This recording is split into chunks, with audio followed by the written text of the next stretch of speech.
ایک اور اہم خبر شیئر کرتے چلیں کہ نیشنل ٹاسک فورس کی بہترین حکمت عملی کے باعث پاور سیکٹر میں بڑی کامیابی۔ ٹاسک فورس میں چیئرمین وزیر توانائی اویس لغاری کے علاوہ آرمی آفیشلز اور دیگر نے بھی نمائندگی کی ہے۔ آپ کو بتا چلیں کہ 5 آئی پی پیز نے قومی مفاد کو ترجیح دیتے ہوئے اپنے کانٹریکٹ ختم کرنے کا اعلان کر دیا ہے۔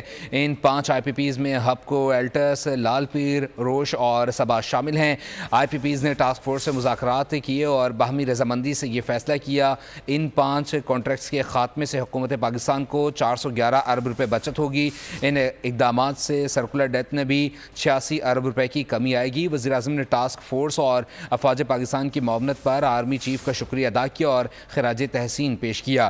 وزیراعظم نے ذاتی مفاد پر قومی مفاد کو ترجیح دینے اور خوش اسلوبی سے معاملات کے حل میں آئی پی پیز کا شکریہ ادا کیا۔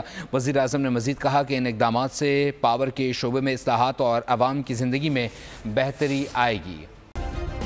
سبسکرائب کریں اور بیل دبائیں تاکہ کوئی خبر رہ نہ جائے۔